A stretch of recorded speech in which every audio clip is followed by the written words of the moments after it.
LGBTI est une priorité, en même temps que le Parlement européen publiait sa résolution feuille de route de l'UE contre l'homophobie et la discrimination fondée sur l'orientation sexuelle et l'identité de genre.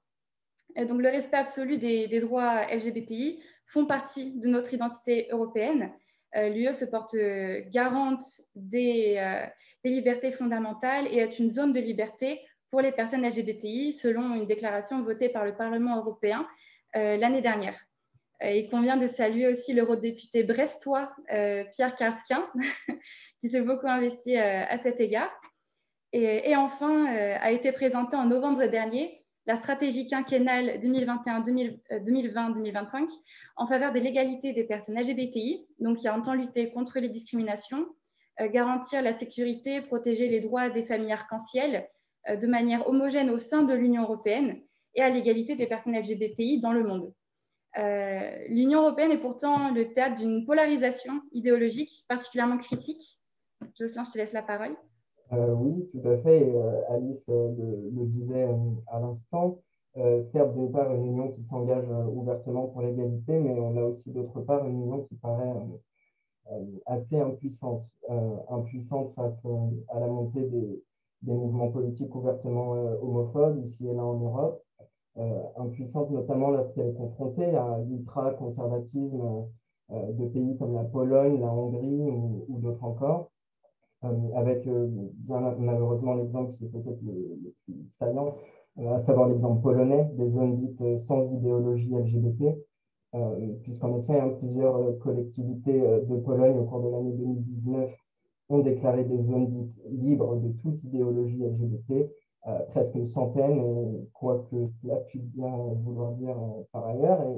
Et d'ailleurs, Clément Beaune, secrétaire d'État français aux Affaires européennes, qui en mars dernier n'a pu se rendre dans des dites zones, en est un autre exemple, alors qu'au même moment de l'Union, par la voix de son Parlement, et on en parlera certainement, se déclarait zone de liberté LGBT, sans par ailleurs, cette affaire Clément Beaune, sans par ailleurs que cela ne provoque un quelconque tollé diplomatique ou même une indignation générale, comme celle survenue après l'affaire dite du Sofagate, à titre d'exemple. Également, une union impuissante, puisque selon l'Agence européenne des droits fondamentaux, les personnes LGBTI, donc lesbiennes, gays, bisexuelles, transgenres et intersexes, sont 43% à s'être senties discriminées dans les 12 derniers mois, soit un chiffre en augmentation de 6 points par rapport à la dernière enquête effectuée en 2012. Et pour les personnes transgenres, cette proportion elle grimperait même à hauteur de 60%. Alors, et aussi pour mieux apprécier l'égalité des droits au sein de l'Union européenne, plusieurs chiffres peuvent l'illustrer. Par exemple, et selon les données fournies par ILGA Europe et par l'Agence des droits fondamentaux de l'UE, qui établissent chaque année le classement de 49 États européens s'agissant de l'égalité juridique des personnes LGBTI. En 2019, tandis que la France était 9e, Malte était classée à la première place. Ce qui est d'autant plus intéressant, en tout cas au sens de l'association, c'est en fait, et dans ce cadre, c'est d'observer la réalité au sein d'États comme la Serbie. Serbie qui 30e, et si elle ne fait pas partie de l'Union, se situe à un niveau similaire à celui de la Suisse, qui ne fait pas non plus partie de l'Union, mais aussi à celui de la Tchéquie, qui elle en fait partie.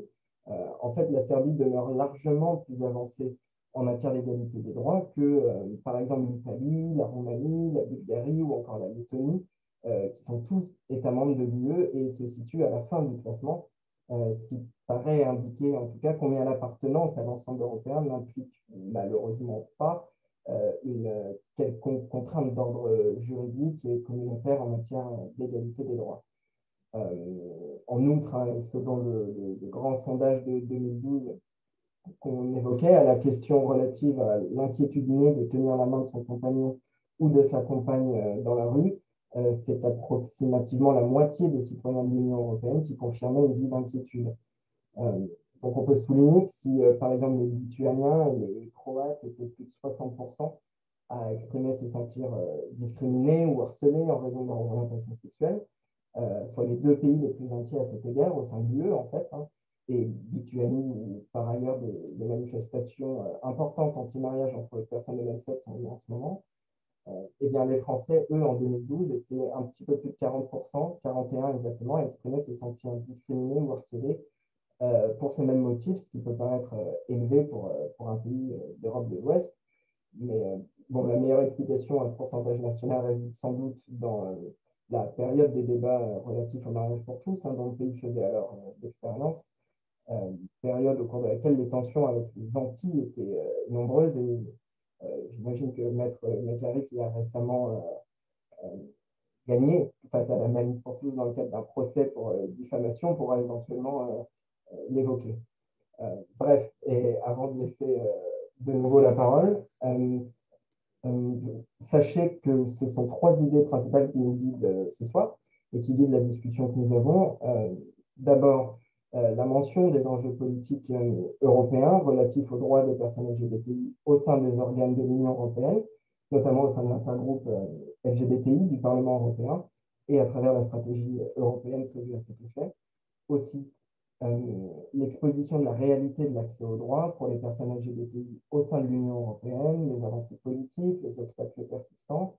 Et enfin, mais ça fait déjà beaucoup, la réalisation du portrait de ce qui est prévu par le droit positif, notamment en matière de protection des droits et des libertés dans le corpus juridique européen et éventuellement les pistes d'amélioration. Voilà.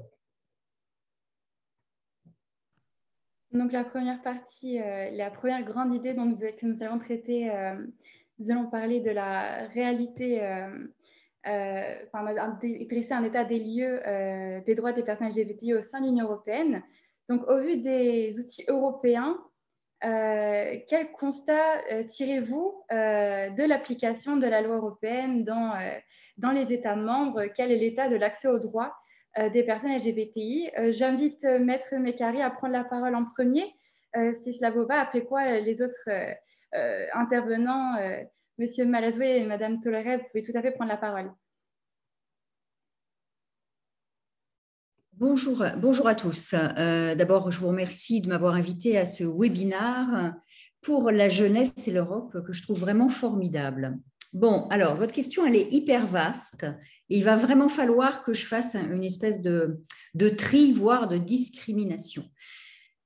Il est impossible de répondre d'une manière générale sur l'Europe. En fait, moi, je vais vous parler à partir de ma pratique professionnelle, comment les outils juridiques qui sont mis à notre disposition, à la disposition de tous les ressortissants membres des États membres de l'Union européenne, d'une part, et d'autre part, les outils qui sont mis à la disposition des membres du Conseil de l'Europe, qui comprend 47 membres et qui a mis en place à la fois, enfin c'est le Conseil de l'Europe et qui a un outil extrêmement précieux qui est la Convention européenne des droits de l'homme. Donc en fait, mon propos, il va être le suivant. Il va être d'essayer de vous montrer comment à la fois les traités de l'Union européenne et le droit positif créé par l'Union européenne, aussi bien au travers des règlements européens que des directives européennes, sont vraiment des outils qui ont permis ou qui permettent et qui permettront encore, j'allais dire, d'atteindre une égalité de traitement entre les personnes hétérosexuelles et les personnes homosexuelles. Bon, dans l'absolu, il ne devrait pas y avoir d'inégalité de traitement. Mais en pratique, il y en a en réalité. Et donc, je vais d'abord commencer par la jurisprudence qui a été rendue par la Cour de justice de l'Union européenne, qui est vraiment intéressante. Je ne vais pas forcément rentrer dans le détail parce que c'est vraiment très détaillé et je ne vais pas me perdre là-dedans, mais je vais essayer juste de retracer d'une manière très simple quelles sont les évolutions qui ont été permises pour les personnes LGBT par les traités de l'Union européenne et les directives européennes ou les règlements européens. On a d'abord un arrêt qui a été rendu en décembre 2013, le 12 décembre 2013. C'est un Français qui est pacsé, donc avec un homme, et qui, au sein de son entreprise, n'a pas exactement les mêmes droits que s'il avait été marié. Et donc, il demande à être traité de la même manière. il saisit les juridictions nationales françaises et le processus judiciaire aboutit à ce que la Cour de justice de l'Union européenne de l'Union européenne donc rende un arrêt le 12 décembre 2013 au terme duquel elle dit très clairement que le fait de ne pas accorder à M. Frédéric Hay les mêmes droits au congé que ceux qui sont accordés à ses collègues salariés qui sont mariés, alors que lui est pacsé, constitue une discrimination directe à raison de l'orientation sexuelle. Et donc, cet arrêt est extrêmement important, d'abord parce que le principe qu'il pose est applicable pas uniquement à la France, mais à tous les pays dont la législation aboutirait à la discrimination qu'a subi M. Hay. Il est important en ce sens parce qu'il a une application dans tous les États membres et par ailleurs, il a un effet direct puisque la France ensuite a été amenée à modifier sa législation pour accorder aux salariés qui est pacsé le même nombre de jours de congé qui est accordé aux salariés qui est marié. Voilà, cette affaire de 2013, c'est un premier exemple. Il y en a d'autres. Il y a la décision qui a été rendue par la Cour de justice de l'Union européenne en 2015, pour être très précise, le 22 mai 2015. Là, l'histoire est tout à fait différente. C'est un jeune homosexuel qui s'appelle Geoffroy Léger, qui veut faire le don de son sang, mais dans la réglementation française, les homosexuels n'ont pas le droit de donner leur sang. Donc, procédure devant les juridictions nationales françaises, question préjudicielle qui est donc renvoyée à la Cour de justice de l'Union européenne. Et l'Union européenne, dans cet arrêt du 22 mai 2015, va mettre en relief, ne va pas dire qu'il y a une discrimination d'une manière flagrante, mais va expliquer que la législation des États membres de l'Union doivent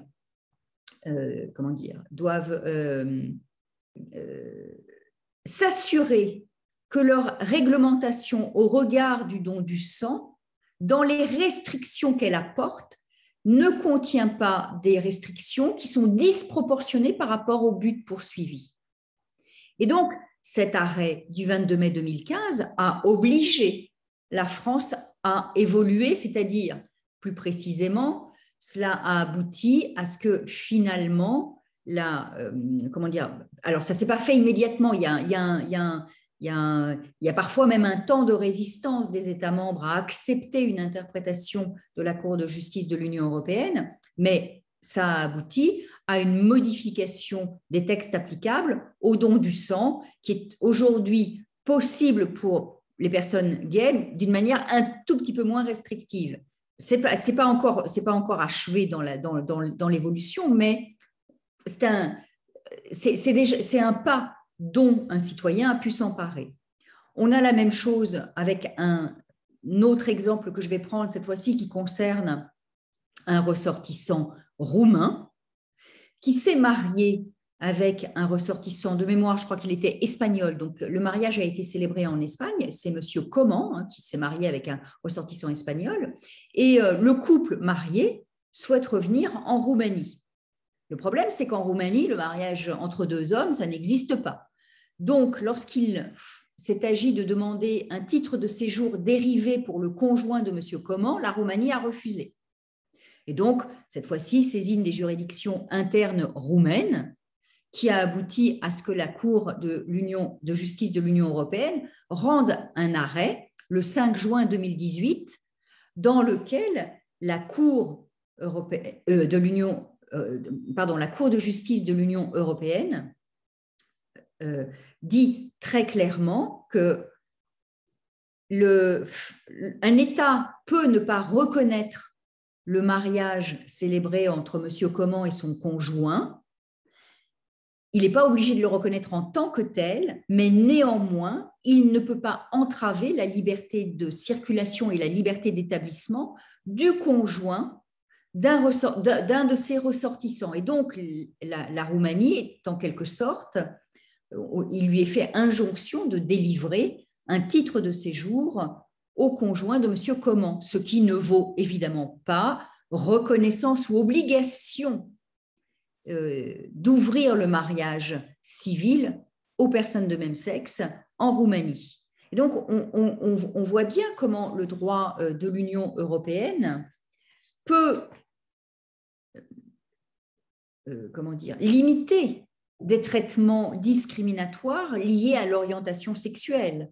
Et on a la même chose dans la jurisprudence concernant la possibilité de percevoir une pension de reversion, c'est l'arrêt Marouco, je n'ai plus la date en tête, mais c'est exactement la même chose. Et ce qui est intéressant dans ces décisions qui sont rendues par la Cour de justice de l'Union européenne, c'est qu'elles ont vraiment pour objet d'anéantir tout ce qui pourrait être une discrimination, c'est-à-dire une différence de traitement juridique, alors que les situations factuelles sont similaires ou identiques. L'histoire dont je vous ai parlé de Frédéric, être en pax, être en couple comme quand on est partenaire paxé, c'est quasiment comme si on était marié. C'est quasiment la même chose. Et donc, le fait que ce soit équivalent impose qu'il y ait le même traitement au regard du droit au congé. Ça, c'est pour les outils qui sont issus des traités. Je prends encore 3 minutes, vous m'interrompez s'il faut, hein, vous me le dites parce que je ne vois pas le temps passer en fait quand je parle.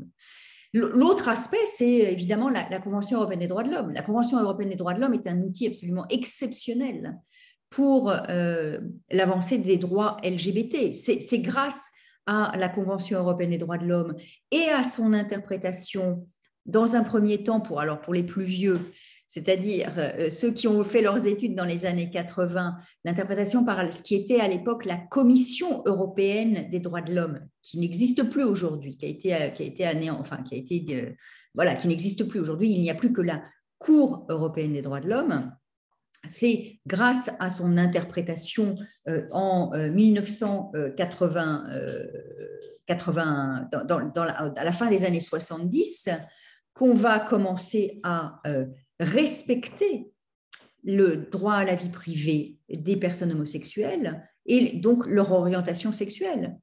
Et c'est la Cour européenne des droits de l'homme qui, pour la première fois en 1981, va juger dans une affaire Dudgeon, qui est une affaire du 22 octobre 1981, que le fait pour la législation britannique à l'époque d'interdire toute relation homosexuelle entre adultes consentants, je ne parle pas de mineurs, mais entre adultes consentants qui se déroulerait dans un cadre privé, eh bien une telle législation est une atteinte à la vie privée de la personne homosexuelle.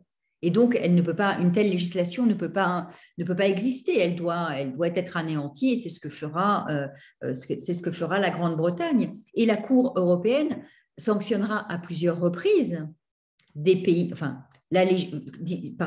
jugera à plusieurs reprises que la législation d'un certain nombre de pays qui pénalisaient les relations homosexuelles entre adultes consentants sont des atteintes à la vie privée de ces personnes homosexuelles. C'est ce qui sera jugé dans une affaire Norris contre la République d'Irlande en 1988. C'est aussi ce qui va être jugé en 1993 dans une affaire Modinos contre Chypre. Et à nouveau, la Cour européenne des droits de l'homme sera amenée à à juger que la législation britannique qui interdisait des rapports homosexuels entre majeurs à plusieurs est une atteinte à la vie privée et que donc elle ne peut pas être, elle n'est pas conforme à l'article 8 de la Convention européenne des droits de l'homme. Je rappelle que l'article 8 garantit le droit à la vie privée et familiale de toute personne et que les limitations qui sont possibles doivent vraiment à la fois être prévues par la loi et répondre à des critères extrêmement rigoureux. Extrêmement rigoureux. De la même manière, c'est grâce à la Convention européenne des droits de l'homme qu'on a cessé de pénaliser les relations homosexuelles entre des majeurs et des mineurs de plus de 15 ans. Donc, il y a toute cette évolution sur le droit à la vie privée qui a été rendue possible grâce à cet outil formidable qui est la Convention européenne des droits de l'homme. Et une fois qu'on a acquis le fait qu'en étant une personne lesbienne, gay, et au-delà évidemment bi, trans, etc., on a un droit à la vie privée qui doit être absolument respecté.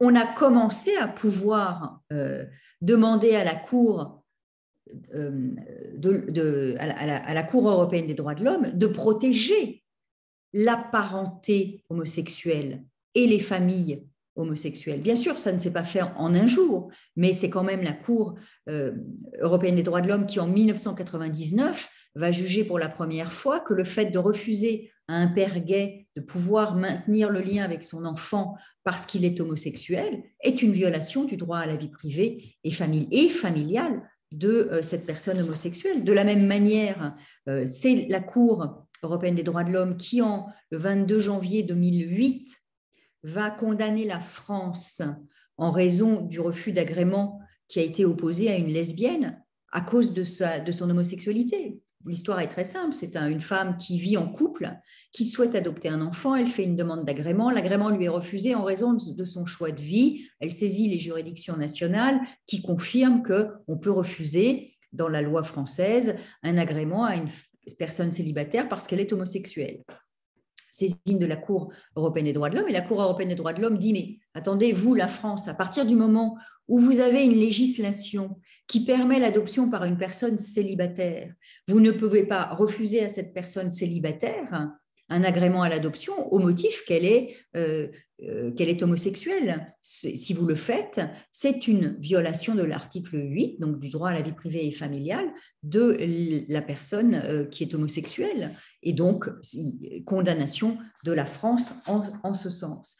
Donc on a vraiment, grâce à la fois aux outils, c'est parce que le droit est un outil, hein, c'est comme ça qu'il faut enfin en tout cas c'est comme ça que moi je le prends, c'est un outil en réalité qui est tout à fait politique, puisqu'il est toujours le fruit d'une délibération d'un corps social à un moment donné, que si on prend la législation française, quelle qu'elle soit, quand la France ouvre le mariage pour tous, c'est un choix politique qui devient du droit et qui ensuite transforme la société. C'est pareil pour les règles issues des traités de l'Union européenne ou de la Convention européenne des droits de l'homme, qui sont ensuite appliquées par les juridictions. Donc c'est du droit vivant, et de ce droit vivant, il faut évidemment nous en emparer pour faire progresser la cause de l'égalité. C'est ça l'un des objectifs que l'on peut se fixer, lutter pour l'égalité des droits contre les discriminations,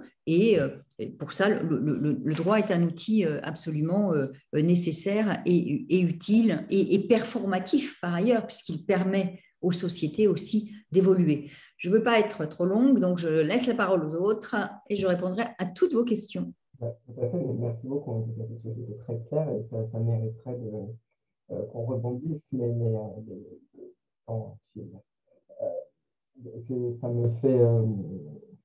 ça me pousse à poser une question qui serait la suivante, en fait, qui serait peut-être aussi, encore une fois, assez générale. Mais qu'en est-il finalement, et je pense notamment à vous, monsieur Malazoué, pour y répondre, mais n'importe qui peut y répondre, qu'en est-il finalement des discriminations et des multiples manquements à l'accès au droit aujourd'hui, en 2021, au sein de l'Union? Eh bien, disons qu'il y a une forte disparité en fait entre la réalité et la pratique. C'est-à-dire que si vous regardez, notamment dans les statistiques de l'ILGA qui sont assez claires, vous avez une comparaison pays par pays, c'est vrai que quand on regarde les choses, ça a l'air finalement assez optimiste. On vous donne les pays où les droits sont protégés, les pays où ils ne le sont pas. Et finalement, quand on regarde les pays de l'Union, enfin, quand on regarde les graphiques qui correspondent à l'Union européenne, les choses ont l'air assez formidables. Tous les pays protègent, tous les pays de l'Union européenne protègent, les relations homosexuelles ne sont criminalisées nulle part. Il existe un peu partout un mode d'union qui permet de garantir la sécurité. Voilà. Mais en fait, quand on regarde de façon un peu plus concrète dans la façon dont les droits sont appliqués, il y a une vraie disparité. Pour faire très très simple sur des droits peut-être qui sont assez significatifs et qui en plus sont d'actualité, typiquement le droit de fonder une famille. Si vous voulez, vous avez une vraie disparité entre les personnes dans l'application de ce droit. Vous n'avez pas le même droit de fonder une famille, ou en tout cas, ça ne s'exprime pas de la même façon selon que vous habitez en France, en Belgique, ou en Pologne, par exemple. Donc, si vous voulez, il est difficile en fait de répondre à l'échelle de toute l'Union européenne parce que d'un pays à l'autre, et sans forcément aller dans des pays qui sont très éloignés les uns des autres, vous avez de fortes disparités.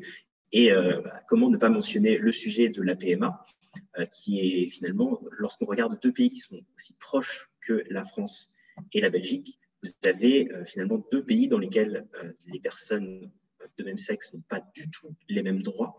Ce qui d'ailleurs entraîne des conséquences qui sont assez absurdes, puisque vous avez des ressortissants d'un pays qui vont aller dans un autre État de l'Union européenne pour pouvoir avoir accès à des droits qui, en principe, devraient leur être garantis si, en tout cas, le droit de l'Union européenne, ou en tout cas les engagements des pays vis-à-vis du droit du Conseil de l'Europe, étaient respectés.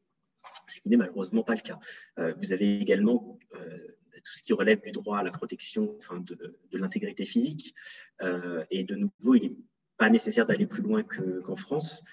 Certes, la loi protège les personnes, protège toutes les personnes, mais vous avez encore aujourd'hui énormément de personnes qui sont victimes d'atteinte à leur intégrité physique juste en raison de leur orientation sexuelle ou de leur identité de genre. Donc finalement, voilà, il y a une vraie disproportion, une vraie disparité plutôt entre la législation quand on la regarde, qui finalement, voilà, comme je vous disais tout à l'heure, présente des choses de façon très optimiste, et quand on regarde les choses de façon très concrète, où vous avez des droits qui sont en tout cas beaucoup plus limités que ce qu'ils se revendiquent être, en tout cas. Merci beaucoup pour cette réponse très, très claire et concise à cette question plutôt vaste. J'ai une question qui va plus traiter géopolitique. Donc, comme l'a dit Maître Meccari, le droit européen est un outil qui peut limiter le traitement discriminatoire, voire qui peut impulser un changement positif, comme dans les exemples que vous venez de mentionner. Mais avec un temps de résistance, qu'en est-il des pays hostiles, donc la Hongrie ou la Pologne? Quel rapport de force se crée entre les pays qui se soumettent au droit européen progressistes, oserais-je dire, avec les pays un peu hostiles? Madame Toléré, peut-être auriez-vous une réponse à cette question? Alors, je voudrais revenir d'abord de vous remercier pour l'invitation ce soir. Je suis tout ce que vous faites de très près grâce à mes collègues bretons, dont Marie-Pierre Védrenne au premier lieu, mais Pierre Karleskind aussi. Et en fait, déjà, il y a une législation européenne, mais il n'y a pas forcément une compétence européenne. Donc, on a à faire face à des problèmes de loi d'États membres qui ne sont pas toutes, comme le disait le précédent interlocuteur, au même niveau. Donc, il y a ILGA Europe qui sort une fois par an son classement sur l'ensemble des législations pour les communautés LGBTQI. Et en fait, le constat, c'est que les positions s'améliorent, mais on n'est pas spécifiquement en avance. Le pays qui est le plus en avance, c'est Malte. Voilà. Donc Malte, c'est, je crois, sur l'indice sur 100, l'indice c'est 94. Donc ils ont l'ensemble de l'arsenal législatif. Comme ça a été dit, la France, ça s'améliore, mais on n'est que à 57. Et l'année dernière, on était à 56, et l'année d'avant, on était à 54. C'est-à-dire que l'ensemble des législations qu'il faut pousser au niveau national pour avancer, c'est un peu compliqué. Donc, on a plutôt des pays qui stagnent dans les avancées. Et après, en parallèle, on a des pays où il y a des gros reculs, qui sont, par exemple, la Pologne ou la Hongrie, parce que ce sont des démocraties illibérales qui, pour rester au pouvoir, veulent séparer la société et qui utilisent comme moyen de clivage pour séparer la société tout ce qui va être la définition de la famille. Voilà. Donc, c'est typiquement, même si ce n'est pas dans l'Union européenne, la Turquie qui veut sortir de la Convention d'Istanbul parce que la théorie du genre, ça ne lui va pas. C'est la Pologne qui veut sortir de la Convention d'Istanbul parce que la théorie du genre, ça ne lui va pas. C'est les extrêmes droites. Donc, du coup, on a à la base un recul qui est lié à la montée des gouvernements populistes. Donc, on a une homophobie d'État qui se met en place. Et donc, soit dit en passant, les États où il y a de l'homophobie d'État, il n'y a pas que l'homophobie, il y a les droits des femmes aussi, puisque derrière, immédiatement, il y a les droits sexuels et reproductifs Donc, c'est une façon de diviser la société pour garder le pouvoir, voilà, pour des paris ultra-conservateurs. Donc, c'est le cas en Pologne avec le PiS qui a autorisé la mise en place, il y a un peu plus d'un an, des délibérations sur les zones libres d'idéologie LGBT. C'est inacceptable. Ça ne fait pas partie du tout des valeurs de l'Union européenne. Comme ça a été dit, le 8 mars, avec Clément Beaune, j'étais à côté de Clément Beaune, comme nous sommes partis en Pologne, pour défendre le droit à l'avortement et puis aller visiter Krasnik, ce que nous n'avons pas pu faire. Il y a eu depuis un des journalistes qui nous accompagnait qui a pu aller à Krasnik. Il y a eu au niveau de la Commission européenne des arrêts de financement de jumelage avec toutes les communautés qui avaient pris une délibération contre les communautés LGBT. Donc, les fonds liés au jumelage européen ont été arrêtés. Et donc, la bonne nouvelle, c'est quand même que Krasnik est re-rentré, donc a arrêté, ils ont pris une délibération contraire. Donc, face à cette homophobie d'État, il faut être ferme sur les valeurs de l'Union européenne. La difficulté, c'est la vitesse du mouvement, puisque ce qui a commencé en Pologne, maintenant a été mis en place en Hongrie, où la ville de Nagykata a décidé d'imiter la Pologne et ils interdisent en plus toutes les marches pour l'égalité. La Hongrie aussi a profité du Covid pour non seulement prohiber le changement de genre des transsexuels, mais a dit qu'au moment du début de la pandémie, que les traitements hormonaux n'étaient pas prioritaires. Donc, on arrête les traitements hormonaux pour les personnes qui étaient en mutation, entre guillemets. Et donc, il y a également le droit des familles monoparentales. Donc, le Parlement européen a donc demandé à la Commission de faire respecter l'état de droit en privant toutes ces communautés ou ces États de fonds européens. Et les premières sanctions commencent à tomber. Donc, sur les jumelages, il y a 6 villes polonaises qui n'ont pas été retenues. Ça veut dire qu'elles ont perdu des subventions entre 5 000 et 25 000 euros. Ce n'est pas suffisant, mais encore une fois, ça marche puisque Krasnik est revenu en arrière. On a conditionné le versement du plan de relance au respect de l'état de droit. Donc, la Hongrie et la Pologne ont saisi la Cour de justice de l'Union européenne contre ce mécanisme. C'est très, très bien qu'ils aient déposé ce recours parce que la justice va pouvoir se prononcer et nous pensons que la justice va donner raison aux progressistes. Maintenant, ce qui est important, c'est qu'on ne regarde pas que le sommet de l'iceberg. Les actes homophobes augmentent partout en Europe. Ce que je disais en préalable, l'indice ILGA, on n'a jamais si peu progressé. Donc, il y a beaucoup de mouvements conservateurs qui sont très actifs dans notre société.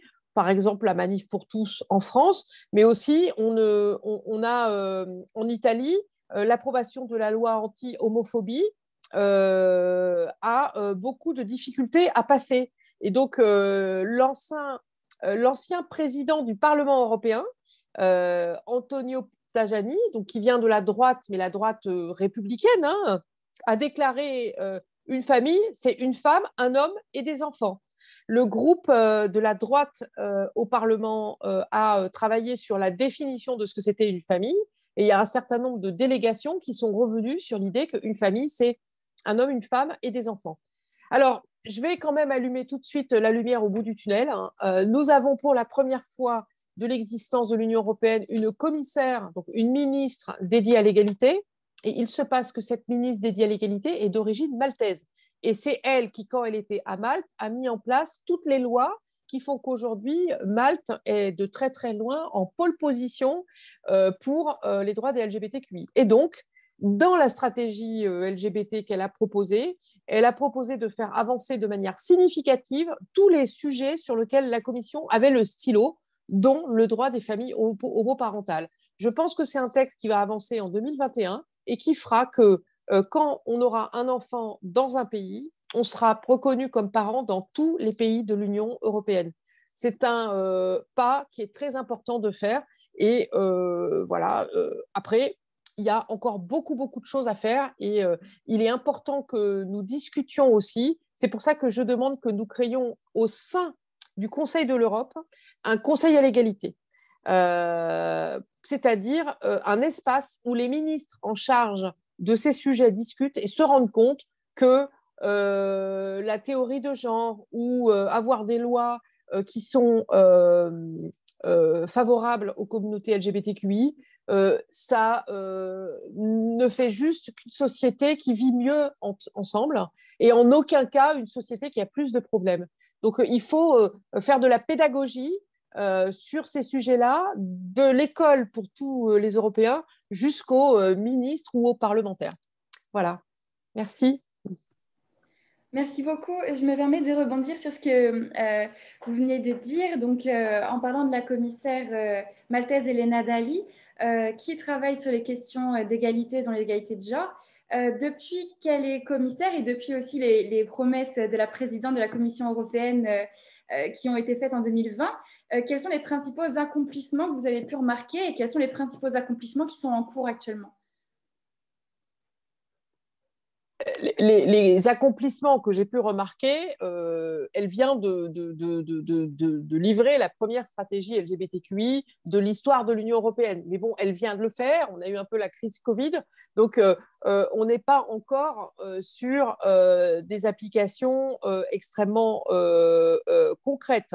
Il y a eu quand même des choses un petit peu dans le passé, avant que nous soyons élus ou avant qu'elle arrive, notamment les premières condamnations sur les thérapies de conversion dans l'UE, avec une résolution du Parlement de 2018. Par contre, nous, au niveau du Parlement, un geste symbolique mais de grande importance, c'est la résolution du Parlement qui définit en réaction et pour fêter, entre guillemets, ce mauvais anniversaire de la création des zones LGBTQI. Donc, on a déclaré symboliquement l'Union européenne comme zone de liberté pour les communautés LGBTQI. Donc,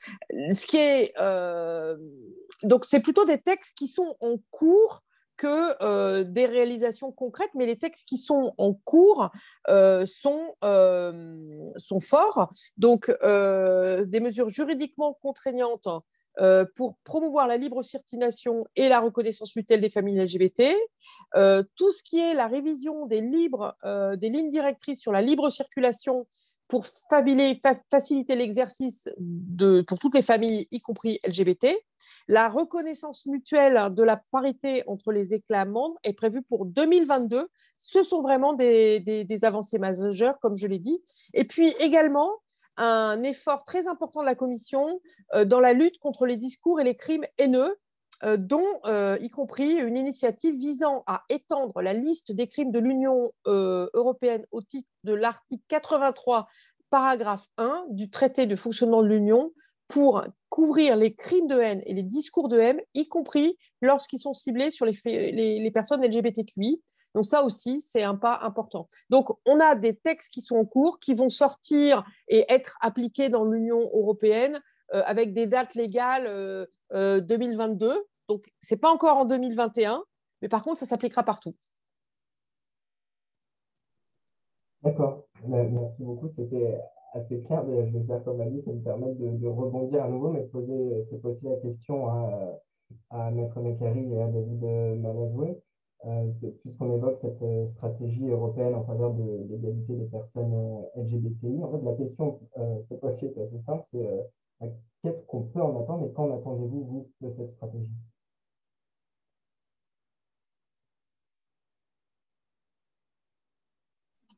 Je vais céder la parole d'abord à Maître Mécari, je pense.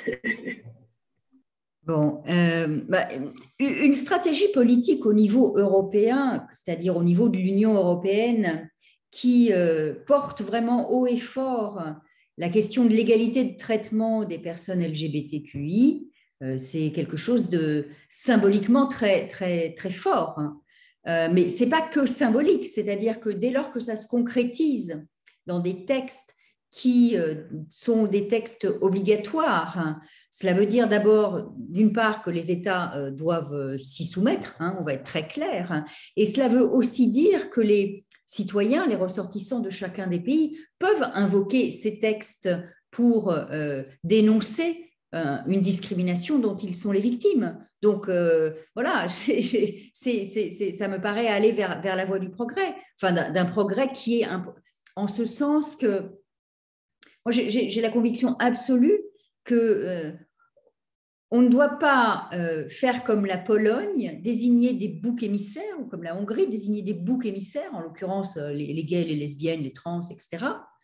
Au contraire, il faut inclure tout le monde dans la communauté de la société que l'on forme, parce que c'est vraiment une richesse, c'est tout. Et personne ne doit dire, moi, ma famille, mon modèle de famille est celui qui est le seul qui vaille, parce que d'abord, dans la réalité sociologique, c'est totalement faux. Donc, tout ce qui va dans le sens vraiment d'une lutte, enfin de porter haut et fort le principe d'égalité de traitement et de non-discrimination, c'est à prendre et c'est à utiliser, et ça a des effets, enfin ça devrait en tout cas avoir des effets, parce que c'est aussi un exemple. Il faut que vous sachiez par exemple que les jurisprudences de la Cour européenne des droits de l'homme sont regardées par la Cour interaméricaine, qui est une cour qui a une vocation géographique dans l'Amérique du Sud. Donc, ça a des effets ailleurs, et ça me paraît aller dans le bon sens. Voilà ce que je peux dire rapidement, avec le soleil dans les yeux.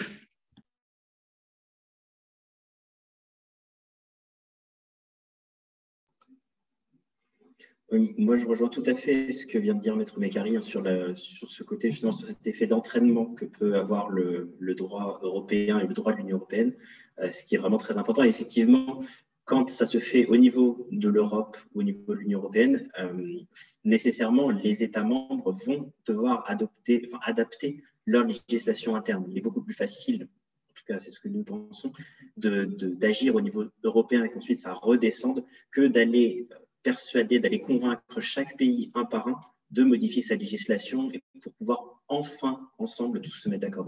C'est un processus qui serait beaucoup trop long et qui, en plus, se heurte assez régulièrement à des oppositions de principe. Donc ça, c'est quand même quelque chose qui nous paraît presque inenvisageable.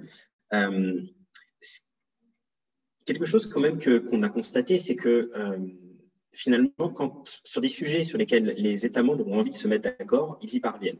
Je sais qu'à l'occasion justement du déplacement de M. Beaune dans les zones anti-LGBT, nous l'avions interpellé sur justement pourquoi l'Union européenne est capable de se réunir pour lutter contre le coronavirus, pour lutter contre le terrorisme, mais pas contre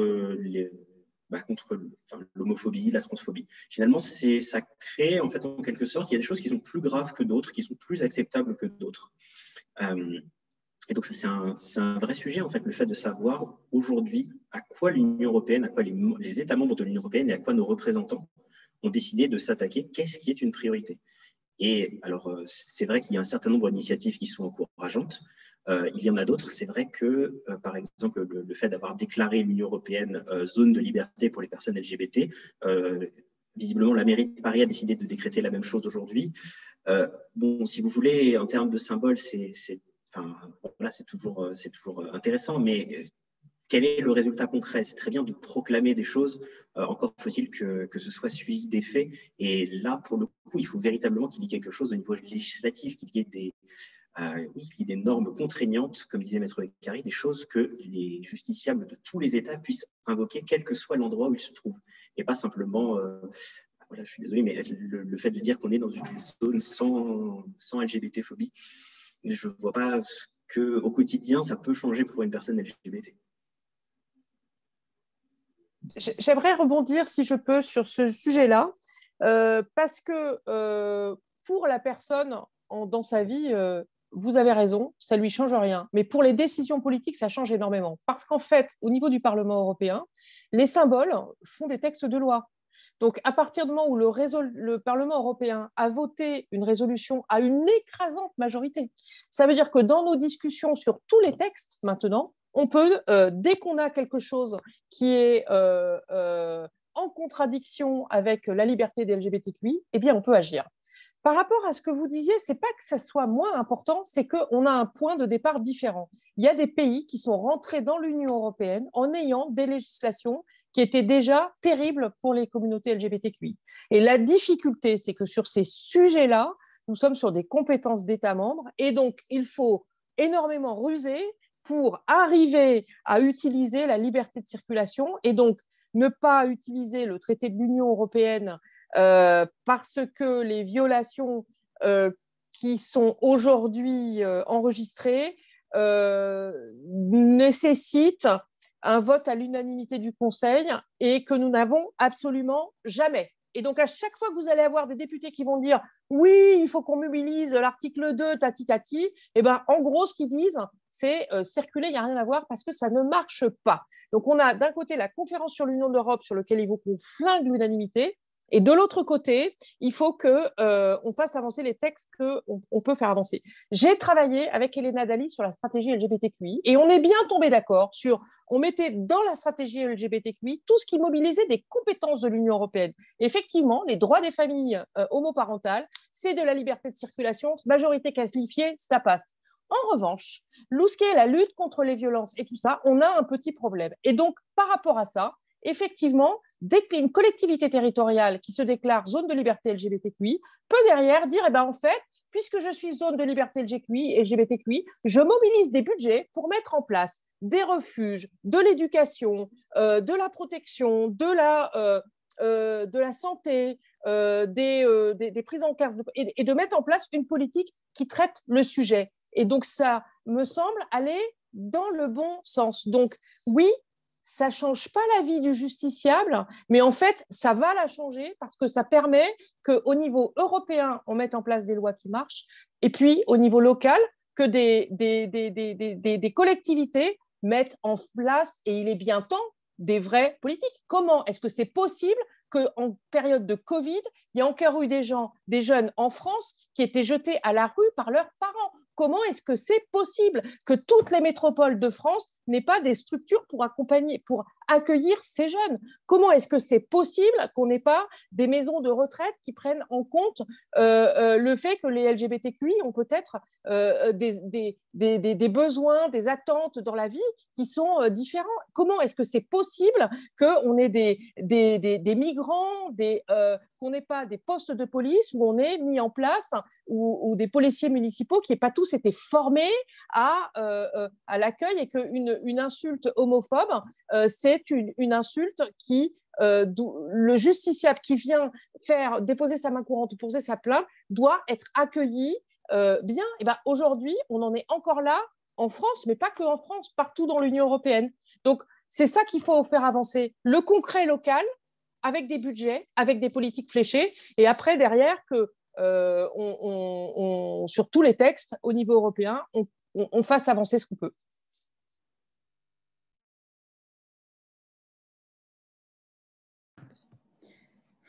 Merci beaucoup, Madame Tolleret. J'ai encore une autre question, peut-être un élément de réponse. Est-il imaginable, probable, que la France, lors de sa présidente du Conseil de l'Union européenne au premier semestre 2022, mette en avant le sujet des droits LGBTI, le mette en avant, impose un débat et peut-être permettrait une avancée qui irait dans le sens des droits LGBT? Est-ce que vous pensez que c'est possible? Évidemment, la question est ouverte aussi à Maître Mécari et M. Malasé. Alors, sur la présidence de l'Union européenne, de façon générale, la présidence française, on pose sur la table l'égalité. faut être clair, l'égalité de genre. Voilà. Et notamment, on se mobilise aussi pour avoir ce fameux conseil à l'égalité qui soit créé. Quand tout à l'heure, on a fait la comparaison entre Clément Beaune et Ursula von der Leyen, Clément Beaune, secrétaire d'État des Affaires européennes, qui fait une visite qui n'est pas une visite d'État en Pologne, évidemment, ça ne provoque pas le même tollé que la présidente de la Commission européenne qui, dans une visite officielle, est traitée par-dessus la jambe. Donc, c'est vrai que le sujet de l'égalité de genre, il faut qu'on le fasse avancer, et notamment en ayant ce conseil à l'égalité. Dans ce cadre-là, bien entendu, on peut faire avancer le sujet des droits des LGBTQI. En revanche, il ne peut pas être prioritaire en tant que tel, dans le sens où on a aussi un petit sujet sur l'égalité des femmes, qui a pris un retard monstrueux au niveau européen. Et donc, je crois que ce qu'il faut faire avancer, c'est l'égalité et l'inclusion au niveau européen, et que la présidence française le fasse avancer. Très bien, merci. S'il n'y a pas d'autres réactions, j'ai une dernière question, peut-être la plus compliquée. Je vais inviter tout le monde à bien vouloir essayer, en tout cas, d'y répondre. En fait, ce n'est pas tellement une question. On a échangé avec Alice. On se demandait s'il était envisageable que vous puissiez nous présenter des recommandations, en fait, ou des pistes de réflexion alternatives qui puissent permettre justement de garantir l'accès aux droits. Au sens un accès aux droits qui soit plein et entier, comme pour finalement n'importe quel individu. Donc, pour être tout à fait clair, un accès aux droits aux personnes LGBTI au sein des États membres de l'UE. Quelles recommandations, quelles pistes de réflexion?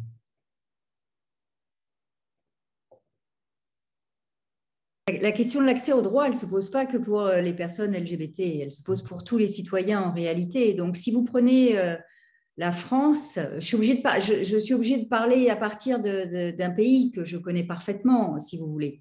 La France, elle consacre à son institution judiciaire 69 € par habitant par an, alors que, par exemple, l'Allemagne consacre 131 €, tandis que l'Espagne, on doit être à 95 €. Donc, on a déjà un problème en France d'un accès aux droits, c'est-à-dire un accès à l'institution judiciaire en tant que telle, qui est plutôt défaillant, avec un budget du ministère de la Justice qui ne représente même pas 1% du PIB. Hein. Le budget de la justice en France, c'est 7,43 milliards. Ça a été augmenté de 800 millions, mais essentiellement pour les prisons, pour le budget 2021. Donc, c'est largement insuffisant. On sait très bien qu'à la fois, on manque de juges, de greffiers, etc. Et donc, l'accès à la justice, d'une manière générale, est très compliqué pour tout le monde. Il est peut-être plus compliqué, quoique, au fond, il n'y a pas tant de raisons que ça pour les personnes LGBT, mais avant d'avoir accès à la justice, moi, je pense qu'il y a un point central qui est vraiment la question de l'éducation, de comment, à l'école, dès la maternelle, on accepte les différences. On peut parler des différences. Comment est-ce qu'on éduque nos enfants à l'école primaire, comment on les éduque au collège, dans le respect des autres, dans le respect des différences. C'est là, et pour moi, le point central en réalité, avant même l'accès à la justice. Parce que vous n'avez pas besoin d'avoir accès à la justice si vous ne vous faites pas insulter, si vous ne vous faites pas taper sur la figure simplement parce que vous êtes différent. Et parce qu'auparavant, on a appris à vivre ensemble. Et donc, à mon sens, en tout cas, c'est là où je mettrais vraiment l'accent. Et parce que ça permet, non pas de traiter une question ponctuellement, mais ça permet de se projeter dans l'avenir, de penser les 30 prochaines années, et non pas uniquement de mettre une rustine ici à droite ou à gauche. Et je suppose que pour les autres pays membres de l'Union européenne ou du Conseil de l'Europe, c'est au fond la même chose. Je précise un truc qui me paraît très important. Il faut que vous sachiez, par exemple, que la HALD n'a été mise en place que parce qu'il y avait une directive européenne qui imposait de mettre en place la HALD, la Haute Autorité de lutte contre pour l'égalité, qui a été absorbée par le Défenseur des droits. 2004. Et 2004, ça a suscité un débat très virulent pour ceux qui s'en souviennent, avec notamment des gens comme Christian Van Est déjà, qui étaient tout à fait opposés en fait à l'existence même d'une telle autorité indépendante chargée de l'égalité des droits. Pas que pour les personnes LGBT, mais d'une manière générale. Mais ça a été un outil formidable pour les lesbiennes et les gays et les trans. Merci. Je voudrais rajouter quelque chose. Je suis complètement d'accord sur ce que vient d'être dit sur l'éducation, l'importance de l'éducation et pour les jeunes, mais aussi tout au long de la vie, hein, parce que je pense que voilà, il y a parfois des besoins de réexpliquer, sachant que il y a des réseaux extrémistes qui s'occupent de former des jeunes en leur mettant des idées homophobes dans la tête et qui sont très puissants en Europe. Hein, c'est les mêmes. Hein. Ceux qui sont contre l'avortement sont aussi contre les LGBT et essayent de promouvoir un ordre naturel avec beaucoup de fausses informations. Il y a peut-être aussi de l'argent étranger. Donc, c'est très important qu'on soit inconscient de ça, donc qu'on aille vers la formation, mais aussi qu'on ait des outils qui permettent, on retire aujourd'hui le contenu terroriste, on a voté pour le retirer le contenu terroriste en ligne en 1 heure, je pense que le contenu homophobe, on devrait pouvoir le retirer en 1 heure aussi, quoi. C'est-à-dire se donner des moyens à la hauteur du problème, notamment sur les jeunes. Voilà. Après, il y a un autre point, je vais peut-être vous faire hurler de rire, hein, mais il ne faut pas voter pour le Rassemblement national et il ne faut pas voter pour la droite conservatrice. Parce que alors là, au Parlement européen, je peux vous dire que tous les textes qui visent à laisser quelqu'un vivre sa vie tranquille, eh ben, ils votent contre. Mais alors, mais c'est impressionnant. Ils ont même réussi à voter contre la LGBTQI Freedom Zone. Donc, je veux dire, on parle vraiment, les populistes, leur façon de gagner le pouvoir, ils peuvent mettre des faux nez en France, mais c'est en divisant la société, en créant des problèmes entre les personnes, notamment sur qui on aime ou qui on n'aime pas, ou comment on choisit de vivre sa vie par rapport à son corps ou pas, quoi. Et donc ça, honnêtement,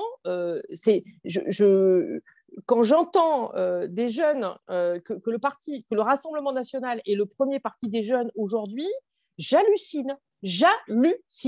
Parce que, franchement, au Parlement européen, ce qui vote, c'est Christine Boutin, c'est à peu près la même chose. Hein. Donc voilà, donc, pour qu'on soit bien clair sur l'image. Et puis après, je crois qu'on a donc une très bonne stratégie sur la table. Donc il faut qu'on en fasse une réalité, donc qu'elle aille le plus vite possible au Parlement européen. Et là, notre travail de parlementaire, ça va être de mettre des mesures contraignantes. Et je peux vous dire, on en met partout des mesures contraignantes. Sur le fonds de transition juste, donc un fonds sur sortir du carbone pour développer des énergies renouvelables, ben moi j'avais déposé un amendement où disant que une collectivité qui s'était déclarée comme zone de LGBT free, là, et ben, était contraire aux valeurs de l'Union, donc ne pouvait pas bénéficier de ces fonds. Et donc nous, au niveau des fonds de cohésion, à chaque fois qu'on arrive avec un fonds sur la table, on lui met un petit, excusez-moi, suppositoire en disant si tu n'as pas l'état de droit, si tu ne respectes pas les femmes, tu ne respectes pas les LGBT, tu ne respectes pas les valeurs de l'Union, donc tu ne peux pas bénéficier du fonds. Donc je crois que ce sont des petits outils, mais qui peuvent faire en sorte que des choses bougent. Mais après, en vrai, je pense que la vraie façon pour que les choses bougent, c'est qu'on ait un conseil à l'égalité et que les ministres en charge de ça se rendent compte qu'une société diverse est plus riche et fonctionne mieux qu'une société où il y aurait que des hétéros cathos qui font le missionnaire une fois par mois quand il y a les règles pour faire des enfants, quoi. Non, pas quand il y a les règles, excusez-moi. Voilà, donc je crois que la formation et le fait de discuter, c'est important, mais il faut des mesures contraignantes à côté. Voilà. Monsieur Malazoué, quelles seraient vos recommandations concernant le droit, l'accès aux droits des personnes LGBTI au niveau de l'Union européenne? Alors, c'est vrai que déjà presque tout a été dit, donc je pense, pas réussir à le dire beaucoup mieux. Effectivement, la question de la formation et de la sensibilisation, voilà, l'homophobie, la transphobie, ça se construit dès le plus jeune âge. Quand on est passé entre les mailles du filet, quand on était petit ou jeune, eh bien, il faut réussir à raccrocher ces personnes quand elles sont déjà dans le monde professionnel, dans l'enseignement supérieur. Si on ne fait pas ça, finalement, on ne prévient pas l'homophobie et la transphobie, donc ça finira de toute façon par faire des victimes. Des victimes, de toute façon, malheureusement, d'ici à ce que toute la population soit sensibilisée, on peut espérer que ça arrivera un jour, mais d'ici à ce que ce soit le cas, eh bien, il faut que les États se donnent les moyens, mettent de l'argent pour accompagner les personnes, accompagner les victimes d'homophobie, de transphobie, et ne se décharge pas intégralement, notamment sur le monde associatif dans les différents États. Voilà, il faut aussi que des budgets spécifiques soient alloués à ça. Aujourd'hui, on voit notamment en France, il y a des programmes ambitieux qui sont lancés. Il n'y a pas toujours les financements derrière, en tout cas pas toujours des financements dédiés. Voilà, ça c'est vraiment un aspect important en fait, c'est faire de la prévention et mettre des moyens. Ça rejoint ce qui vient juste d'être dit aussi sur le fait qu'il y ait une législation contraignante, parce qu'effectivement, l'incitation c'est très bien, on sait très bien que il n'y a que peu de choses qui fonctionnent en réalité, que ce qui marche le mieux, c'est la sanction, et que vis-à-vis d'un État, la sanction qui marche le mieux, c'est la sanction au portefeuille. Donc effectivement, il est nécessaire que l'Union européenne se serve de cette arme-là. Et je voudrais ajouter une dernière chose sur les moyens que l'Union européenne, dont elle peut se doter. C'est vrai qu'aujourd'hui, c'est vraiment très important pour lutter contre l'homophobie de lutter contre un de ses principaux vecteurs. Aujourd'hui, le mode par lequel l'homophobie et la transphobie s'exercent les plus, et on l'a relevé encore cette année dans notre rapport annuel, c'est Internet et les réseaux sociaux. Aujourd'hui, l'Union européenne, elle a la possibilité, elle a la capacité de prendre des mesures, d'imposer aux géants du net de prendre leurs responsabilités vis-à-vis de ces questions-là. Voilà. Comme l'a dit Mme Tolleret tout à l'heure, on peut le faire pour les contenus terroristes. On doit pouvoir aujourd'hui contraindre les géants du web à modérer les contenus homophobes de la même façon qu'on modère les contenus terroristes. Pour le coup, c'est vraiment indispensable parce que au-delà d'empêcher l'homophobie, il faut aussi pouvoir limiter sa propagation, limiter la façon dont elle s'exprime. Merci beaucoup. Je trouve que c'est assez clair. Je ne sais pas ce qu'en pense Alice, mais je suis sûr que tu es de mon avis. Je vois qu'on a des questions pour clôturer éventuellement ce webinaire avec des questions de celles et de ceux là, qui nous écoutent. Alors, il y en a quelques-unes. Tiens, je vais prendre une pour rebondir sur ce que vous venez de dire, hein, Monsieur Marazoué, ce que vous venez d'évoquer, le rapport de SOS Homophobie. Visiblement, il y a une question qui est de savoir, puisque vous avez dit qu'il était inquiétant, ce qui expliquait qu'on constatait en fait une régression régulière en France. Alors, je suis désolé, je n'ai pas bien compris la question. Je l'ai peut-être mal dit. La question est la suivante. Mot pour mot, le rapport de SOS Homophobie vient de sortir. Il est à nouveau inquiétant. Qu'est-ce qui explique qu'on constate une régression régulière en France? À mon sens, vous venez en partie d'y répondre sur les réseaux sociaux. Mais... cette régression, en fait, elle s'explique avant tout par un phénomène de polarisation de la société. En fait, vous avez, pour des raisons diverses et variées, une partie de la société qui est plus tolérante, beaucoup plus ouverte d'esprit qu'avant, et une autre qui, de façon réactionnaire, au contraire, retourne vers des valeurs beaucoup plus conservatrices, beaucoup plus traditionnelles. Et effectivement, comme évoqué tout à l'heure, c'est aujourd'hui devenu aussi beaucoup un argument électoraliste. En fait, on se sert de ces questions-là pour diviser les personnes. Donc, c'est probablement une des raisons pour lesquelles on observe ce type de phénomène. Et il y a un phénomène qu'on a observé en 2014 et qu'on a observé encore en 2019, c'est que dès que les sujets liés aux personnes LGBT reviennent sur la table, que des lois sont adoptées, qu'il y a une discussion sur ce qu'on appelle parfois des sujets de société, et on observe que systématiquement, la fracture au niveau de la société se ravive. Et donc, c'est aussi quelque chose qui s'explique. En 2019, les débats sur la PMA pour toutes et tous, ainsi que pour les femmes seules, se sont lancés. Explosion des actes et des propos homophobes et transphobes. 2020, finalement, tout est un peu passé sous le radar au prétexte de Covid. Je dis bien prétexte. Et 2021, on commence à en reparler. Là, de nouveau, les choses repartent à la hausse. Voilà, il y a quelque chose de systématique. Dès qu'on parle des droits des personnes LGBT, ce sont des choses qui sont instrumentalisées. Et donc, forcément, ça relance les phénomènes d'homophobie et de transphobie. J'ai une autre question d'une autre auditrice. Madame Tollet, tout à l'heure, parlait de mesures contraignantes. Est-il possible d'une conditionnalité plus vive au respect des droits fondamentaux, des droits de l'homme pour les États tiers candidats à l'intégration de l'Union européenne? C'est une très bonne question, puisque c'est un sujet que je porte en fait dans alors, c'est un peu compliqué pour les 4 États membres qui sont déjà en préadhésion, parce qu'on leur change un petit peu les règles du jeu, mais il me paraît évident que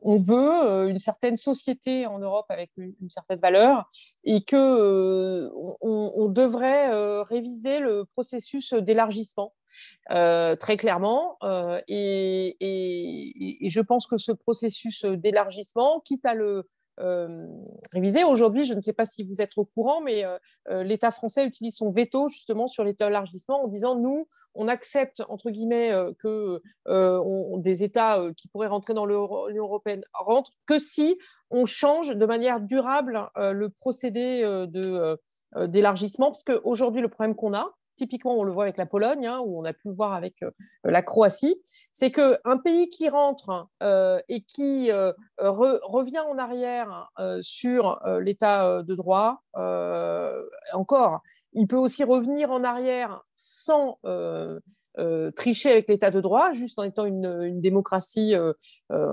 illibérale un peu particulière, un peu technique.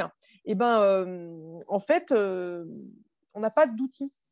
On n'a pas d'outils, donc on est obligé voilà, par exemple, la Convention d'Istanbul sur les violences faites aux femmes, il y a une partie égalité de genre, donc il y a des pays qui veulent sortir de la Convention d'Istanbul, voilà, on n'a pas d'outils, donc on est obligé de construire une directive et un texte contraignant. Donc, sur le processus d'adhésion, je pense qu'il faut le réviser et qu'effectivement, on soit beaucoup, beaucoup plus précis sur 2 choses. D'un côté, l'adhésion aux valeurs et deuxièmement, le fait que par rapport aux valeurs, si dans le futur, un État membre de l'Union européenne régresse sur les valeurs, alors ce n'est pas l'unanimité qui s'applique. 3e petit point d'information, je suis rapporteur pour mon groupe politique sur les droits sexuels et reproductifs qui intègre des choses qui vont jusqu'à la PMA, tout ça, et donc certains droits à la famille pour certaines familles homoparentales. Et en fait, moi, je porte aussi l'idée dans une future modification de l'Union européenne qu'il y ait effectivement une compétence santé qui soit créée, puisqu'aujourd'hui, on n'a pas de compétence santé au niveau de l'Union européenne, et que tout ce qui est les droits sexuels et reproductifs, on arrête de nous les mettre dans les valeurs fondamentales, qu'on nous les mette dans la santé. Parce que santé, c'est traité de fonctionnement de l'Union européenne, et que finalement, quelqu'un qui a besoin d'hormones, c'est aussi un sujet de santé, c'est pas que liberté, et qu'on a vraiment besoin de sortir de cette clause de l'unanimité et que peut-être cette ruse-là pourrait permettre de le faire. Donc oui, il faut à tout prix réviser le processus d'adhésion en y intégrant des valeurs, mais en attendant que ça soit fait, il y a peut-être quelque chose à faire avec l'Europe de la santé, puisque l'avortement légal, c'est un truc de santé, et qu'un transgenre qui prend des hormones ou qui est c'est aussi un processus de santé, et que finalement, on peut peut-être essayer de protéger les droits des LGBTQI quand on ne peut pas rentrer par la porte, on essaye par la fenêtre.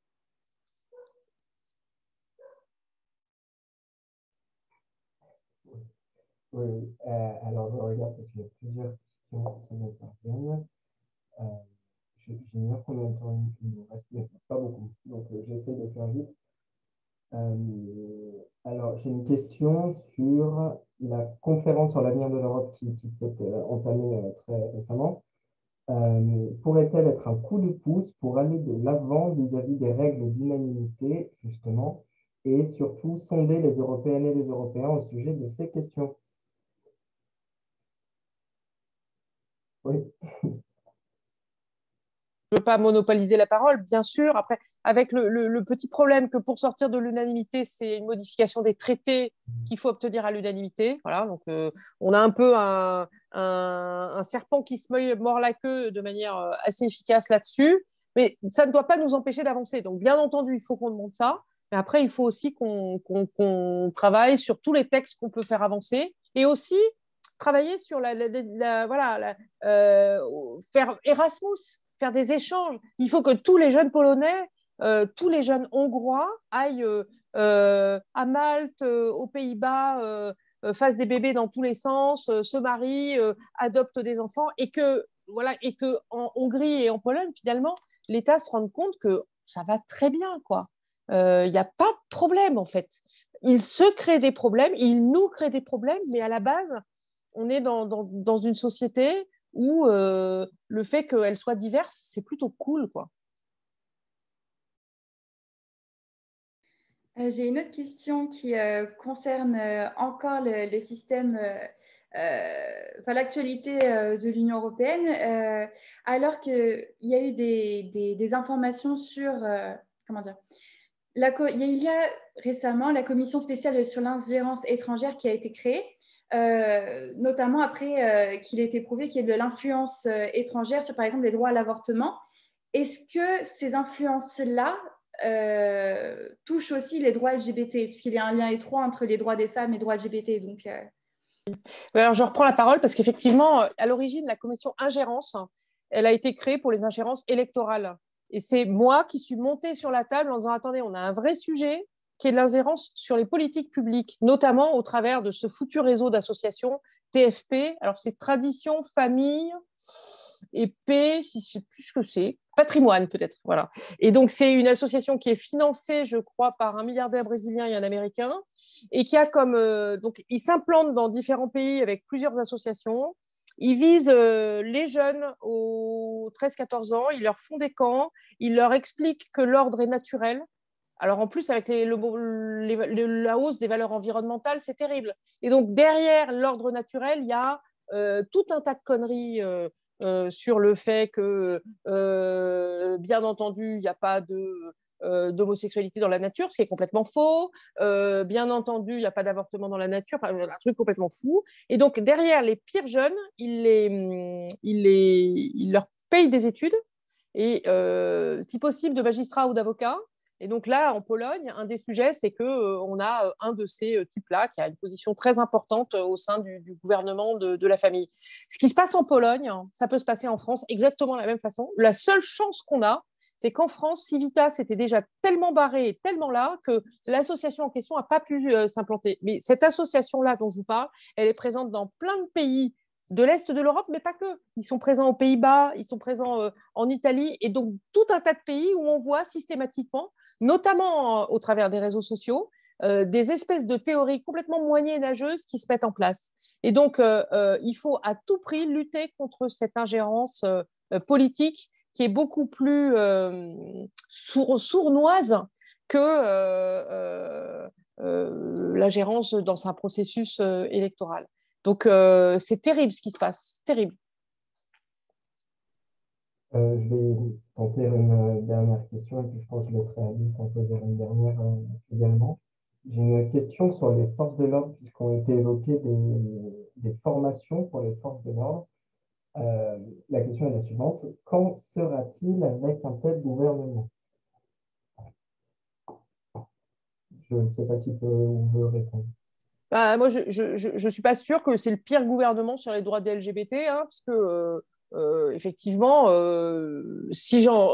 vu que je suis une élue de la majorité, il est du domaine fortement probable que si j'ai parlé des formations des policiers, c'est sans doute que j'en ai entendu parler.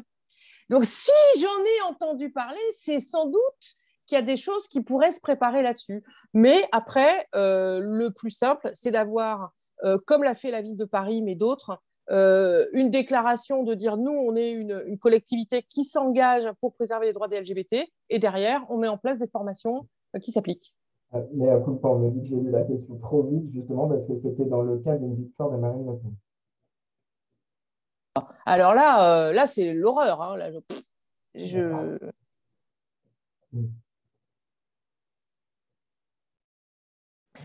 Vous savez ce qui s'est passé en Pologne?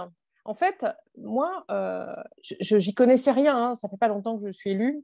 Quand on a entendu parler du fait qu'il y avait un problème sur la nomination d'un juge à l'équivalent du Conseil constitutionnel, on entend, on voit des manifs et tout. Moi, à l'époque, je ne comprenais pas. Et je me disais quand même, ils exagèrent un peu et tout. Sauf qu'aujourd'hui, c'est parce que ces juges ont été nommés par le gouvernement qu'ils laissent passer toutes les lois.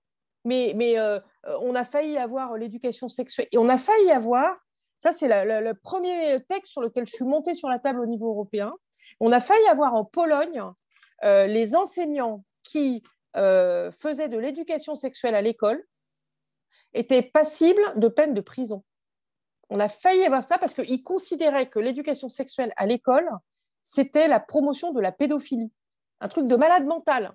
Donc, et en fait, ils peuvent faire ça parce qu'ils ont un juge qui a été nommé par le gouvernement et qui est juste aux ordres, quoi. Donc, il faut bien être clair, Marine Le Pen, elle a l'air toute blonde, elle se présente comme la candidate du calme et tout, mais moi, j'y crois pas une minute, quoi. Et moi, je vois leur vote au niveau du Parlement européen. Et donc, si jamais elle gagne, mais alors aux législatives derrière, il ne faut pas qu'elle ait la majorité, il faudra voter pour tout sauf ses députés. Et puis, il faudra être dans la rue pour toutes les mesures qui seront contradictoires à l'état de droit, même si on ne comprend pas pourquoi brusquement il faut aller dans la rue parce qu'un juge a été nommé par le gouvernement, mais il faudra y aller. Une dernière question qui concerne les insultes homophobes sur le net. Comment faire pour contrer les insultes homophobes sur le net tout en distinguant l'usage de ces mêmes mots par les personnes concernées? Monsieur Malazo, peut-être que vous avez une réponse?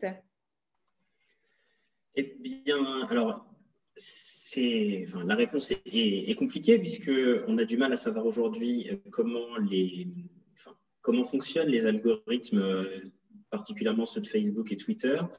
Maintenant, on sait que pour un certain nombre de contenus, ils parviennent à le faire. Je pense particulièrement aux règles sur la nudité, par exemple. On sait que quand vous postez ce type de contenu, même, je dirais, même sans être border, de toute façon, vos contenus sont retirés et sont retirés extrêmement vite, voire parfois avant même d'avoir été postés. Donc, si vous voulez, on se pose la question aujourd'hui de comment se fait-il que ces algorithmes qui manifestement sont déjà extrêmement perfectionnés ne soient pas capables d'identifier ce type ces pratiques différentes et dans un premier temps, si jamais, on veut bien entendre que ce soit trop difficile dans un premier temps, mais qu'en tout cas, on ne parvienne pas à ce que ce soit les personnes LGBT qui se fassent censurer quand elles utilisent ce type de mots, mais pas les personnes qui sont homophobes, parce que c'est ça qui se passe aujourd'hui. C'est que les personnes qui sont LGBT qui utilisent ce vocabulaire en faisant ce qu'on appelle de la réappropriation, ce sont ces personnes-là qui se font suspendre leur compte, particulièrement sur Twitter. C'est d'ailleurs la critique principale que nous avions émise à l'époque contre la loi Avia, qui était de dire, mais finalement, ce type de contenu, quand on fait des signalements aujourd'hui, ils ne sont pas enlevés. En revanche, demain, les personnes qui utilisent la réappropriation culturelle vont se faire censurer leur publication, alors même qu'elles ne sont pas à vocation haineuse. Donc, voilà, aujourd'hui, en tout cas, le point principal, et nous espérons que l'action référée que nous avons introduite sur Twitter permettra d'en savoir un peu plus sur la façon dont fonctionne cette modération et peut-être que le cadre judiciaire les incitera à faire un effort parce qu'on est persuadé qu'avant tout, ce n'est pas une question technique, avant tout, c'est une question de volonté. Nous avons une toute dernière question pour Madame Beccari. Y a-t-il, dans le cadre des cours pour accéder au barreau, y a-t-il des cours ou une spécialisation pour les droits LGBT? Est-ce que c'est inclus dans un cursus qui pourrait être rendu obligatoire au niveau européen? Ou est-ce seulement une spécialité On ne vous entend pas, le micro n'est pas activé. J'ignore absolument ce que l'université donne comme cours. Ce qui est sûr, c'est qu'à l'école du barreau, il n'y a pas de cours sur les droits LGBT, il n'y a pas de droit LGBT à l'école du barreau. Il y a le droit de la famille et ce genre de choses. Il n'est pas inenvisageable. Le barreau est un monde conservateur en réalité. Même s'il fait semblant d'être à la pointe de la défense des libertés, il y a des libertés et puis il y a d'autres, il n'y en a pas. Oui, enfin, en tout cas, dans le champ du droit de la famille, moi, j'assure des formations en matière en la matière, justement, et j'expose la situation des nouvelles familles. Donc, ça se fait sous cet angle-là. J'imagine que lorsqu'on fait du droit de la presse, on évoque tous les propos injurieux, diffamatoires et les provocations qui sont liées à un critère spécifique, que ce soit le handicap, le sexisme et donc l'orientation sexuelle, et que donc ça fait partie aussi de l'enseignement. Je pense que c'est plutôt des enseignements qui sont, entre guillemets, éparpillés dans les différents champs du droit, non pas regroupés sur une question qui serait les droits des personnes LGBT. La seule qui a écrit un livre qui s'appelle « Les droits des homosexuels », c'est moi, en 1998. C'était un que sais-je, le premier que sais-je en la matière. Il n'y a pas eu, ça n'a pas été réitéré, mais après, bon, vous avez de multiples enseignements dans les cursus classiques universitaires sur les études de genre, sur que sais-je encore. À vrai dire, c'est un monde que j'ai tout à fait quitté depuis très longtemps. Aujourd'hui, c'est pas du tout ce que je fais. Mais en tout cas, ce que je peux dire, c'est que dans les formations, aussi bien à l'égard des magistrats qu'à l'égard des confrères, moi, j'assure des formations sur les nouvelles familles, les nouvelles filiations, et je sais que on a les problématiques liées aux actes homophobes, enfin qualifiés d'homophobes, et aux propos homophobes qui doivent être dispensés dans les cours de droit pénal, tout simplement. Ça ne répond pas tout à fait à votre question, mais ça y répond quand même un peu. Bien, merci à vous d'avoir participé à ce webinaire et merci aux personnes qui sont connectées à Zoom actuellement. Et sur Facebook Live. Et sur Facebook Live. Merci vraiment beaucoup à vous toutes. Merci beaucoup pour ce que vous faites, parce que la meilleure réponse contre l'homophobie, je crois que c'est l'action locale, hein, et c'est ce que vous faites. Bravo. Merci. On prend ça. Merci à vous et puis bonne fin de soirée. Voilà, à une prochaine fois. Également, au revoir. Au revoir. Au revoir. Merci beaucoup pour l'invitation et puis merci beaucoup pour votre engagement. Vraiment, vraiment un grand merci. Et une bonne soirée à toutes et à tous. Réciproquement. Merci pour le vote. Passez une bonne soirée.